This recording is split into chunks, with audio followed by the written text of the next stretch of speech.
Hello Divi Nation and welcome. In today's video, I'm going to show you how to download and install our free blog post template for Divi's elementary school layout pack. This is the final result we're aiming to achieve. So without wasting a lot of time, let's dive in and let's get started. All right, so the first thing we need to do is to head over to this blog post, which I'll link to in the show notes below. So you want to scroll down until you get to this area here, click on get it for free today, and then enter your email address. I'm going to click download and then download the files. So now you can see on the bottom left of my screen here, my files have been downloaded. So I'm going to now navigate to the folder to locate that download, and here it is. So what I need to do now is to unzip it. So I'm going to double click and you can see the file is right here. So what I'm going to do next is I'm just going to pull it over here to the left of my other screen, and we're going to need this in a moment. So the next step now is to head over to your website. Now make sure you're running Divi on it, and you also need to create a blog post. So I've just gone ahead and created a blog post basically using dummy text and also an image. So what you want to do now is to come over here to Divi, click on Theme Builder. Next, you want to click on Portability over here where you can see these two arrows. And then since we want to import the template that we've just downloaded, we want to click here on Import. And now let's just bring back that file that we unzipped a few moments ago. And here it is. So all I have to do now is I can either click here where it says no file selected and navigate to this folder, or I can just drag it and drop it over here like that. Now make sure you've got these two check marks and then click Import Divi Theme Builder Templates. Now this one here is to override any default website template, and the other one is to allow to import and override existing assignments. Okay, click on Import Theme Builder. Okay, so now you can see that it has been imported, and it also has a name, elementary school post template, and this is going to affect all the blog post templates on our website. Now, before I can actually go ahead and save and take a look at this design, let's come over here and take a look at what our design looks like on our website before we apply the template. So you can see here we have a basic layout. This is a layout which pretty much you come out of the box with when you install Divi. Okay, so this is what you get. It's pretty basic. It works, but it's very basic. There's no styling to it. So now when I come back over here and click on Save Changes, if I come back to our blog post and refresh, notice what happens. Now we have a totally different design. We have these circles here, and when we scroll, we can see that our image here has some rounded corners, and we also have our date, our comments, and over here, we also have our email opt-in, and we have our area here where we have all our information about our blog. On the bottom here, we also have related posts. And when we further scroll, we also have general information here, which is the phone, the location, and also the school hours and the contact us. And then finally, we have our social media icons. Now here, we also have the author. And then finally, we have related posts. So as you can see, the layout looks really nice. And it also has this area here where we have the comments area. So this looks really nice. It's well designed. So I would highly recommend that you use this type of layout if you're designing a website that is to do with a nursery or even a preschool. Okay, so now that we can see that this layout looks fantastic, let me show you how you can go in and customize this if you want to match the colors with your own branding. So back over here now on our site, I'm going to go into my theme builder and click on Custom Body. All right, so now that we have our builder loaded, let's start here with the title. So with the title, I can go into this gear icon to access my text settings. And as you can see, we have dynamic text here. So this is pulling the title of our blog post. So if you want to customize this, all you have to do is to click here on this paintbrush icon, and this is going to take you to your heading text. And this selects the heading as well. So we are on heading 1. So let's say you want to do a simple edit, and that is maybe reduce your letter spacing. You can just do that by just coming over here. Now notice all these changes I'm doing here are going to be applied across the whole website. Okay, so next let's change our font. So to change our font, we can just come over here and choose your font. Now we're going to be using our Google fonts, and if you do have any fonts you can upload them over here, but you can use these Google fonts. So you can see as I'm changing here, this is easily changed, and I can also change the color. So if you have specific colors for your branding, you can always customize them over here. All right, so you can do quite a lot. You can also change the size by increasing it here and so on. So that is how you change your information here. Okay, so I'm going to close out of here because I want to leave it as it is. Let's move on to the next item, and this is the author.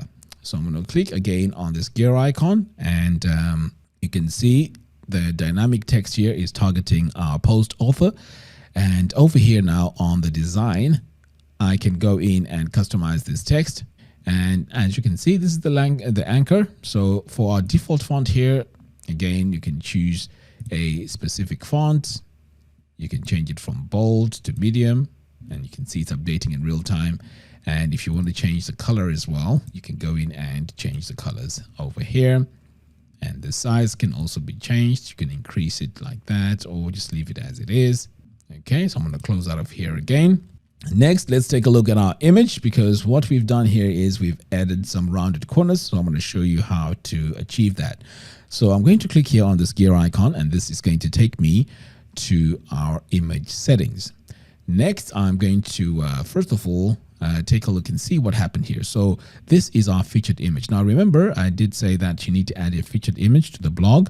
When you add your featured image, this is where it's going to be dynamically shown. Okay. All right. So next, I'm going to come over here to design. So over here on design, there's a few things that we can do. We can come over here to our border. And as you can see, we have 16 pixels. So we can reduce this. We can even make it square or even increase it further. Okay, so I think let's stick to our 16, and let's just save that. All right, so let's talk about the next element, and that is these items here on the bottom. So let's start here with the first one. Now this is our text module. So what I'm going to do now is to show you how you can go in and customize this text. So again, this is dynamic text. So right now it's targeting publish date. So to change the styling of this, you can come over here to our text, and we can make it all caps like that. We can change the colors, and we can also change our text size over here. So as you can see, pretty much this is how you would go in and customize this. Now, as a quick one, let me just show you something else that we can customize here. So right now I'm in my row settings. I'm going to click here on the first column and come over here to the background. So this is how we managed to get this color. So as you can see, when I cycle through this, it is changing. Okay, so that is where you can go in and change your colors. So you have to go in individually on each and every one of these and make the changes to those backgrounds. Okay, and all this is all dynamic text as well. Okay, so moving on, we have our content row here. So this content row, in fact, before I talk about this, you can see we have some shapes here in the background. Let me show you how you can go in and add or remove them. So I'm going to click here on my section settings and go to my background. So next I'm going to click here on my image, and this is where we have all these shapes. So it is up to you. If you want to have these shapes, you can just leave them as they are. But if you want to get rid of them, you can just delete them, and you can see now my shapes are gone. Okay, so I just thought I'll just show you that quickly. All right, so let's move on to the next section. So over here, let's start by looking at the main post content here. So I'm going to click on my gear icon. It's going to take me to my post content settings. So this is very important because this is where you come in and do all your changes to how your text is going to show. So I want to start with my title here. And if I wanted to change this to a different font, for example, I can just select my font like that, and you can see it's been updated. And we can also go in and adjust the size just like that. So you want to make sure you go in step by step and do all of these. So now we're on H2. So you want to go in, change the font here. If you want to change the colors, you can also go in and change the colors. But for now, I'm just going to adjust the heading. And for the colors, you can just add them like that. And this is going to apply to all heading 2s. So you can see here, this is going to affect heading 2. Okay, so you want to continue doing that until you've done all your headings. Normally I go to heading 4 because I don't really use heading 5 and 6 in my design. And you may also want to make some changes to your paragraph here. So again, you can change this from Rubik to, to another font like that. But of course, this is very difficult to read. So I would go with something like Poppins or Lato. So let's just search for Lato and select it. And there we go. Now we have Lato. Okay, so I'm going to close out of here. So this is how you customize this post content area. Now let's take a look here at our opt-in. So I'm going to click on this gear icon to go into my email opt-in settings. So the most important thing here is to connect this form with your email service provider. And to do that, I'm just going to scroll down here a little bit until I find email account. So this is where you want to select your provider. Now I use Fluent CRM, so I'll choose Fluent CRM here and then choose my list. But of course, you want to make sure you create your list first, because if you don't create your list first, it's going to be difficult for you to connect it here. Okay, so once you've added it, that's it. You're pretty much good to go. And then next, you want to come over here on the fields. If you don't need to collect the last name, you can just disable it here like that. And now you can see all we have is the first name and last name. And then finally, we can set our display message after someone has subscribed. So at the moment, we have the default here, which is success, but we can add a specific message over here. Okay, so basically, this is how we customize our email opt-in. I'm just going to close out of here. Now, moving on. We also have this general information, and again, we can just click here on this gear icon, and this is going to take me to my Blurb settings. Okay, so you can change your address over here in the content area, and you can also change this location if you really want to change this specifically. Okay, and then over here we can go to our background, and this is where we can change our background colors if we do need to change our background colors. And if you want to customize the text, the easiest and quickest way is to just click here on this brush tool, and this will take you to heading 4, where you can go in and start changing it. So now you can see I've just made that white. I can also increase the size if I need to do that. So that is how you customize this area here. And the same applies to these other two because they are the same modules. Close out of here. Now let's take a look at the contact button. So I'm going to click here on this gear icon to go into my button settings. The most important thing here is to make sure you link it. So you want to add your button URL over here. I'm just going to add a blank one, but in your case, you want to make sure that this connects to your contact page. Once you connect it here, then your button is going to link. Next, you want to come over here to the design, click on button, and this is where you can change your button colors. So you can see if I add this yellow, it has been updated, and you can also change your button background color by coming over here, and now you can see I've just changed that to red. You can further customize the text as well by coming over here to button font, and you can add whatever font you want here. So you can see I've just added Lato. So that is how you customize your button. Close out of here. Next, let's take a look at our social media follow. So again, I'm going to click on this little icon. And here we have Facebook. So let's start here by making sure we link to our Facebook page. So I'm going to add a blank one again.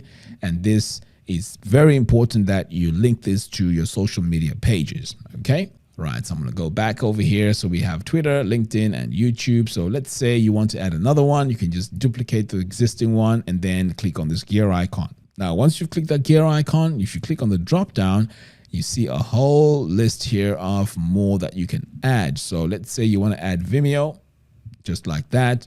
I've added Vimeo. And of course, most importantly, you want to add your link URL. So I'm going to add it like that. And pretty much we are good. So let's say you want to delete one from here. You can just click on this delete and it's gone. All right. Fantastic. Right. So moving on. And again, here we can customize this blurb by coming over here to image and icon. So you can set your author picture. And if you want to customize this text, you can just click here on the paintbrush tool, and this is going to take you to heading 4. And you can make this all caps if you wanted to. If you want to change the color, you can change your colors there, reduce the size, and you can also make some customizations to the text itself as well. So pretty much that is how you customize the author over there. Okay, moving on. Here we have this section which has these triangles and shapes and all that good stuff. So let's go in and let me show you how you can go in and customize that. So you want to click here on background and then click on the third tab. So this is where we have all our shapes. So what we can do here is we can totally delete this if you don't need it. So to do that, you just click here and you can see here now that it's gone. Okay. But if you want to leave it there, you can just leave it there. To be honest, I think it looks like it's something that brings a lot of dynamic to the page. Okay, so over here, the email opt-in, I've already shown you how to go in and update that. And then over here, let's take a look at our blog settings. So currently we are only showing 2 and from the current category. Okay, if we want to make changes to this, we can just click here on this brush icons and we can go in now and change the colors, for example, like that. Okay, but of course that's too extreme. We're not going to do that. So pretty much this is how you can go in and customize this template to make it more suitable to your branding and your design needs. So there you have it. Thank you all for watching. If you like this video, please give me a thumbs up and do follow us on our social media platforms. By doing so, you'll be notified every time we release new tutorials. Until next time, thanks for watching and I'll see you in the next video. Take care.